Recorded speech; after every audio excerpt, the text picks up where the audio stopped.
So the Battlefield 6 beta has ended and the reception has been interesting. First weekend got really positive feedback, but then the second weekend was a bit mixed with a lot of concerns. I do think most people are on board with Battlefield 6 after playing the beta. I was pleasantly surprised with it, but I do share a lot of the concerns that other people have, and I doubt they can fix these issues within 6 weeks, even if they were willing. But let's get some quick positives in first. The game looks good, sounds good, and runs really well.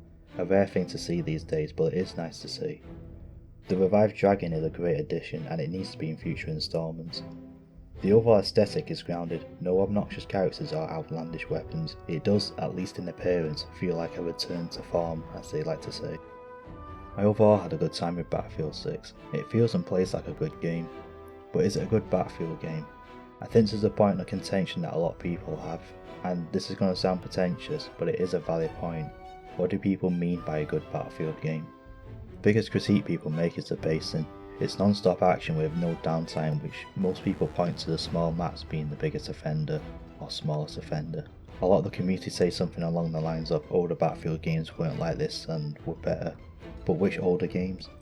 Battlefield 3 and 4 seem to be the most popular ones that people fall back on, but some real Battlefield dads could be talking about Battlefield 2 or 1942.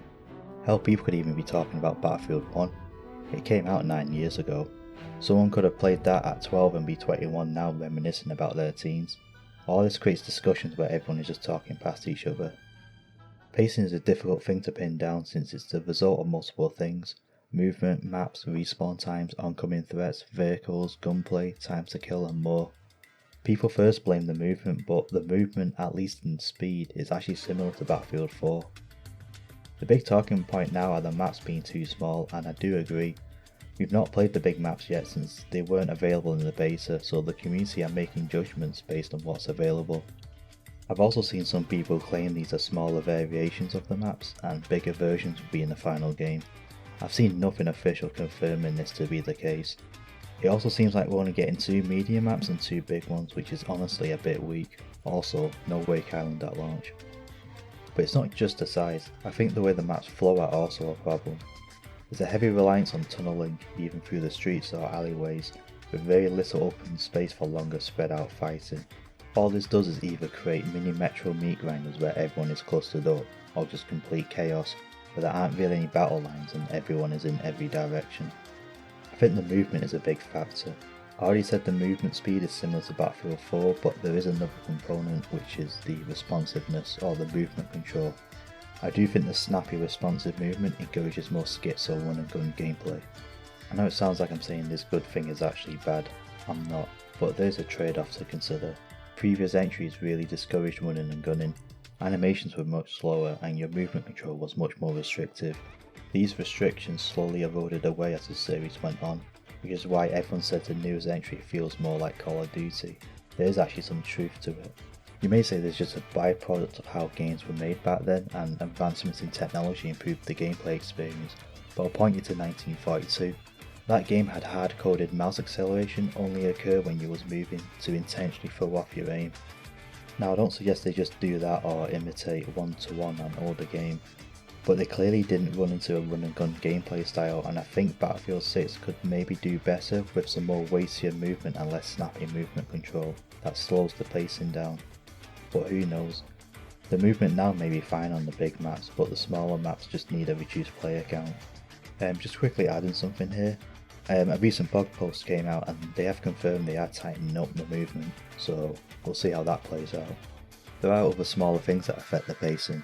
Health regen feels way too fast, respawn times being short, suppression feeling useless, and the lack of vehicles on the map and then not really having a massive presence. You get the point. I think there's a lot of things that can affect the game's pacing, but it does mean there's a lot of different ways to address it. Alright, I've rambled enough about the game's pacing. Let's talk destruction. It's a bit of a mixed bag. It has been improved to be more impactful in the interiors of a building, even having rubble pile up to get to the upper floors. It does look great, and it never gets old when someone's shooting out of a window and you can just RPG the guy and take the whole section down with him. The downsides are 2 big things. One, it's really inconsistent. Cairo is probably the biggest offender when the destruction only seems to work on one side of a building, and some buildings are just immune. 2 is the inability to collapse an entire building. Some might say it's for map balance, but you could always make use of the rubble for cover. I do miss collapsing the whole building on someone. Next, I think squads and classes could be expanded on. I really don't see any reason why we can't have 5 or 6 man squads. We had larger squads in the past and they were fine. The only issue I see is maybe having too many spawn points. We also only have 4 classes. I don't believe we should have more classes for the sake of it, but support just seems odd to me, being both a medic and an ammo supplier. I think splitting support into 2 classes would be a good idea, one being a medic and the new support, still supplying ammo, but also gains access to the fortification system from Battlefield 5, although I know this is wishful thinking. One thing about the game in general, it seems to lack any kind of hook to get you into the game. For example, Battlefield 4 had Levolution, Battlefield 1 had a new setting and offered a lot of new kind of gameplay. Battlefield 5 was a return to World War II, and Battlefield 2042, well, it was less of a hook and more like a turd on a string. But the hook for Battlefield 6 just seemed to be, oh hey, we didn't completely fuck this one up. I just feel like something's missing. There are other nitpicks, but who knows what will change from now to launch. It's not even that far away. Despite all I said, I did enjoy the beta, and I do think it'll be good when it comes out, and I think they've got a good platform to springboard from, especially with Portal. I'm really looking forward to see what comes of it. The last thing I want to touch on is the discussion about the codification of Battlefield. This is a conversation that's been taking place as far back as Bad Company 1, although I want to make the point that the Bad Company series was a spin-off series. I think people are trying to argue like all of a sudden now it's being codified, whereas small changes have actually been happening over time. Hardcore Battlefield 2 fans felt like Battlefield 3 was becoming too like COD, because at launch, a fair amount of maps were too small, the large maps control points were too clustered together, and they cut a fair few features from the previous entries, criticisms you could easily levy at Battlefield 6. But other people, particularly those who started with Bad Company, or with this being their first, felt Battlefield 3 was a brand new step in the franchise and was head and shoulders above the competition. I'm not trying to be a fence sitter or dismiss what people are saying because that's what people always said. Rather the opposite. I think discussions like this are good. If you think the core and soul of a series is being compromised to chase another audience and mass market appeal, it's right to push back. You play Battlefield for Battlefield. You're willing to spend money on this and it offers you something that you don't really get anywhere else.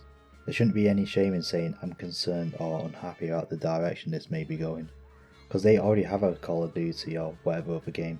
There isn't really another Battlefield. And if you think I'm exaggerating, let me remind you, it already happened with 2042. Luckily it blew up in their face, but these companies will always sell out their audience if they have the chance. There is a certain irony. A lot of people now who are critical of the potential new audience were the newcomers being criticised back in 2011. I think it goes to show Battlefield has a bit of an identity problem. Battlefield means something different depending on where you started playing, but for a series that's over 20 years old, it's actually done much better than others. And there's nothing wrong in getting into the series later. I mean, I got in with Bad Company too. I think it's just good to have some perspective. I think I'll call it here. I don't want to get too much of a deep dive into the game because it's still in beta and who knows, the bigger maps and post-launch support may be very good. As much as I sniped on 2042, they have improved the game a lot since launch, so I have some hope for 6. I also don't want to get too deep into the discussions around the game, it's honestly not my forte, but I did want to share some observations and give some food for thought. One last thing, should you pre-order? Well, my stance is never pre-order anyway, so I don't recommend it, especially with the doubts and concerns in the air. And no, you really don't need that pre-order bonus that gives you the cosmetics. You'll equip them once, find something better, and then never use them again. You know I'm right. I plan on picking it up later for a cheaper price. I'm not paying 60 quid. Cheapskate. Yeah, you're right. Anyway, I'll see you again.